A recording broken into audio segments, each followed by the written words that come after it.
ഇതിൽപ്പെട്ട ജയറാമേട്ടന്റെ ഒരുപാട് ഒരു ഇന്റർവ്യൂവിൽ ജയറാമേട്ടൻ പറഞ്ഞിട്ടുണ്ടായിരുന്നു കുറെ പരാജയങ്ങൾ ജയറാമേട്ടൻ സംഭവിച്ചപ്പോൾ ജയറാമേട്ടനോട് ഒരാൾ ചോദിച്ചിരുന്നു എന്തുകൊണ്ടാണ് ഈ സിനിമ ഇത്ര ഇങ്ങനെ പരാജയപ്പെടാൻ കാരണം എന്ന് ചോദിച്ചു.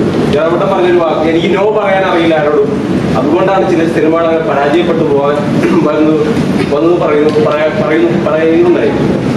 അപ്പോ ഈ ദിലീപേട്ടന്റെ ഈ അടുത്ത് വന്ന സിനിമകൾക്കെല്ലാം തന്നെ ഇത്തരം നോ പറച്ചിൽ വേണ്ടിയിരുന്നില്ലേ എന്ന് തോന്നുന്നുണ്ടോ? നോ എന്ന് പറയുന്ന വേർഡ് പറയാൻ മടിയുള്ള ഒരാളായിരുന്നു ഞാൻ. അത് വലിയ സത്യമുള്ള കാര്യം. കാരണം അതിനു മുമ്പ് തന്ന വിജയ ചിത്രങ്ങളോ അല്ലെങ്കിൽ അതിനു മുമ്പുള്ള ബന്ധങ്ങളും കാര്യങ്ങളൊക്കെ വരുമ്പോൾ പല സ്ഥലത്തിനോ പറയാതെ ഇൻഡയറക്ട്ലി സംസാരിക്കുകയും ചെയ്തിട്ടുണ്ട്. എന്ന് വെച്ചാൽ ആ പരാജയങ്ങളിൽ നിന്നും ഒരു സിനിമ പരാജയപ്പെട്ട ഉടനെ അത് എൻ്റെ കുഴപ്പമല്ല എന്ന് പറഞ്ഞാൽ ഞാൻ മാറില്ല. അതിൽ ഞാനും ഒരു ഭാഗവാക്ക് തന്നെയാണ്. ഓരോ ശ്രമങ്ങളാണ് ഓരോ സിനിമ.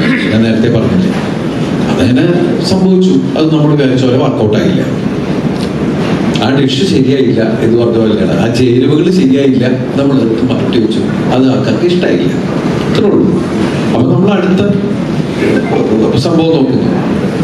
ഇപ്പം നമ്മൾ ഈ പവി കാറ്റഗർ എന്ന് പറഞ്ഞ സിനിമയിൽ നമ്മൾ ദൈവമേ ഇത് നന്നാവണേ എന്നുള്ള പ്രാർത്ഥനയോടുകൂടിയാണ് വരണത്. ഇനി ബാക്കിയെല്ലാം നമ്മൾക്ക് ഈ സിനിമയെക്കുറിച്ച് നമുക്ക് അറിയുള്ളൂ. ആ ഈ സിനിമ നമ്മൾ കണ്ടു, ഇതിനെക്കുറിച്ച് ഇതിങ്ങനെയാണ് ഈ സിനിമ എന്നുള്ളത് നിങ്ങളോട് പറയുന്നു, നിങ്ങളിത് പ്രേക്ഷകരെ അറിയിക്കുന്നു. ഇനി പ്രേക്ഷകരെന്ത് തീരുമാനിക്കുന്നു എന്നുള്ളതൊക്കെ ദൈവത്തിന്റെ കയ്യിലോ അവരുടെ കയ്യിലോ നമുക്കറിയില്ല. ഇനിയുള്ള ദിവസങ്ങൾ അവരെന്ത് പറയുന്നു എന്നുള്ളതിന് ബേസ് ചെയ്താണ് അല്ലേ? അതേ നമുക്ക് ചെയ്യാൻ പറ്റുള്ളൂ.